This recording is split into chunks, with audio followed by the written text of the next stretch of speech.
The checkered flag just fell. The crowd is still cheering. The winning driver hasn't even reached the podium yet. And behind the garages, the packing has already started. In 5 days, everything you're looking at, the cars, the garages, the pit walls, the timing systems, the kitchens, all of it, more than 1,000 tons of equipment, has to be rebuilt and running on the other side of the planet. Not most of it, all of it. The next race weekend starts whether the freight arrives or not. The strangest part? The teams will do this again next week, and the week after. 24 times a season, across 21 countries and 5 continents. An entire traveling city tears itself down every Sunday night and rebuilds itself thousands of miles away by Thursday. Formula One isn't 20 cars racing around a track. It's a 1,000-ton city that has to teleport every single week, and the real race starts when the checkered flag falls. Before the numbers, it helps to understand that moving Formula One isn't one logistics operation. It's 3 completely different ones running at the same time, and each race uses a different blend of them. There's the road operation, the European leg. When the calendar sits in Europe, the whole sport moves on wheels. Hundreds of trucks rolling out of team factories and circuit gates, many running day and night with 2 drivers per cab so they never have to stop. A team's haul from Italy to Austria is a single working day, door to door. This is the cheap, flexible, almost comfortable version of moving F1. There's the air operation, the flyaway races. Singapore, Austin, Suzuka, São Paulo. For these, the critical equipment, the cars themselves, the engines, the electronics that cannot be duplicated, goes onto chartered cargo freighters, packed into containers designed to slide exactly into the aircraft's hold. This is the fast, brutally expensive version, and the entire calendar's survival depends on it working every single time. And there's the sea operation. The one nobody sees. Months before a race, containers full of the bulky, non-critical kit, garage structures, furniture, catering gear, leave port by ship, crawling toward destinations the calendar won't reach for weeks. Sea freight can cost 50 times less than air freight. The catch? It's slow, and once a container is on the water, no one can rush it. 3 speeds, 3 price tags, 1 question every single item has to answer before it moves. How fast does this really need to be there? And what's the cheapest way to make sure it is? Here's the part that sounds impossible the first time you hear it. Within hours of a race ending, a team's entire garage, a structure that looks like it was built to stand for years, with server racks, hydraulic equipment, tool walls, and floors, is disassembled, packed into standardized containers, and on trucks to the airport. The most extreme turnarounds get the first freight airborne the same night the race ended. The pace is set by the calendar, and the calendar has gotten crueler.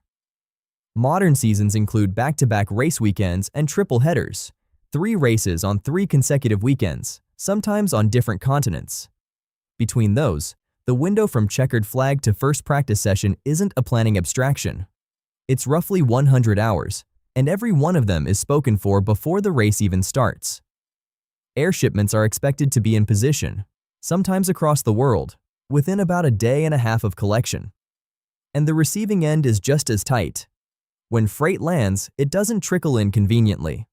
Planes get unloaded one at a time, trucks queue at the circuit gate, and teams unpack in a scheduled order because a Grand Prix paddock has 1 loading road and everyone needs it at once. There's also a rule most fans have never heard of that makes this harder: the curfew. F1's regulations limit how long team personnel can work on the cars overnight, a labor protection that means a late freight arrival can't simply be fixed by making the mechanics work until sunrise. Miss your delivery window, and the rulebook itself stands between you and catching up. Here's the first number that doesn't add up at first. A single team's air freight for 1 flyaway race is around 35 tons. That's the weight of a loaded city bus fleet, flown, not driven, to the other side of the world over 20 times a year. Aggregated across a season, moving freight by air works out to something in the region of $400 per kilogram. Added up, and a single team's annual air freight bill alone lands around $14 million. Before a single truck, ship, or hotel room is paid for.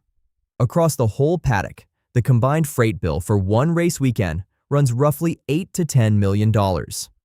And the planes themselves are their own line item. A single chartered long-haul freighter flight costs in the range of $250,000 to $350,000, and a flyaway race needs a small fleet of them, 5, 6, 7 aircraft, loaded and sequenced, so the most critical equipment lands first. This is why the sports logistics partner plans each season a year in advance, and why the calendar itself is designed around freight. Races get grouped by region not for the fans' convenience, but because every 1,000 miles between consecutive races is money burning in a cargo hold. Now, here's the cost nobody pictures when they imagine moving a race team: customs. Every flyaway race means an entire sport crossing an international border. Thousands of individual items, from complete cars to single-wheel guns, each one technically a temporary import that has to leave the country again a week later. The system runs on carnets, temporary import-export documents that let equipment enter a country without paying import duties, on the promise it will leave. Get the paperwork right and the border is invisible. Get it wrong. One mislabeled crate, one missing form, and freight sits in a customs hold while the clock runs. A customs delay can cost a team 6 figures per day, and unlike a mechanical problem, no engineer can fix it. The freight is legally, not physically, stuck. This is why the logistics operation pre-clears shipments through embassies and port authorities before the freight ever moves, and keeps local specialists in each country whose entire job is resolving border problems fast. In most industries, customs is an accounting detail. In Formula 1, it's a competitive variable. You'd assume each team owns one garage setup, one set of equipment that travels from race to race, the same walls and floors and kit rebuilt in every country. That's wrong. And the truth explains how this calendar is physically possible at all. Each team keeps 5 or 6 complete duplicate sets of its garage and hospitality kit. And at any given moment, most of them are on ships. While one set is being used at this weekend's race, identical copies are already at sea, sailing toward races that are weeks or months away. The sets leapfrog each other around the planet all season. The kit you leave behind in one country sails onto a race 3 stops ahead, while a different copy, shipped months ago, is waiting for you at the next one. Around 120 ocean containers are circulating in the background of the season at all times. So the garage you see on television isn't the garage. It's one of 6 identical garages, and the other 5 are somewhere on the ocean right now. The paddock is a rotating illusion, a magic trick performed with container ships, where the trick is that the audience never realizes there are 6 rabbits. The reason is pure math. Sea freight is up to 50 times cheaper than air. Duplicating the bulky equipment 5 times over and sailing it slowly costs less than flying one set fast. In this business, it's cheaper to own 6 of something than to move one of them quickly.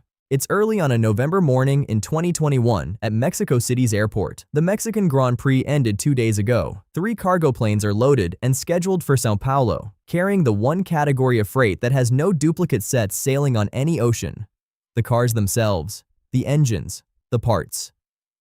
Then the fog comes down. The airport slows to a crawl. Some of F1's freighters are stuck on the ground, unable to take off. Others are inbound to collect cargo and can't land at all, diverted, circling, rescheduled. The delays cascade, plane by plane, hour by hour. And this isn't an ordinary race week on the other end. Brazil is running a sprint weekend, qualifying on Friday, a compressed schedule with almost no slack built in. The freight starts landing in Sao Paulo late and in pieces. Some teams get their chassis, but not their engines. Some get crates, but not the tools to open what's inside. McLaren, Ferrari, Alfa Romeo, and Haas are hit hardest. Cars they cannot legally or physically build, sitting in an airport queue while the race weekend bears down on them. The last planes don't land until Thursday morning.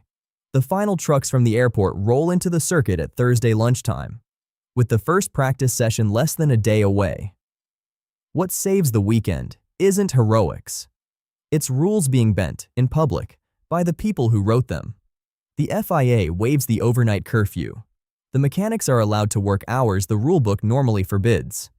The scrutineering deadline, the formal cutoff for cars to be inspected, is moved. The sport's own regulations flex, because the alternative is a Grand Prix with a quarter of the grid missing. Every car makes it to Friday practice. On television, the weekend looks completely normal. And that's the lesson worth sitting with. The difference between routine race weekend and cars missing from a Grand Prix was a few hours of weather at an airport 2 countries away. The teams did everything right.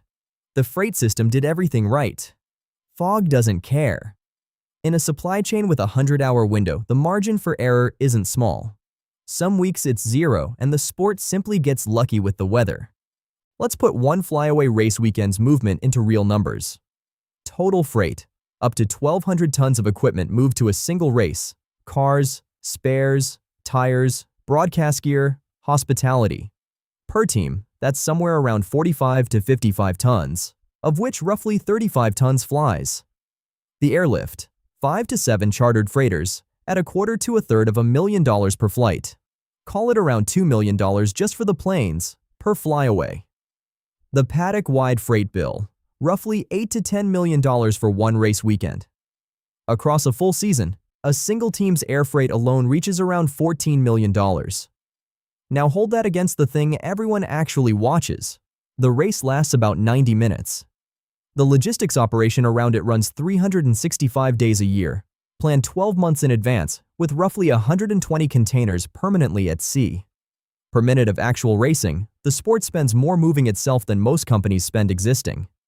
The cars are the product.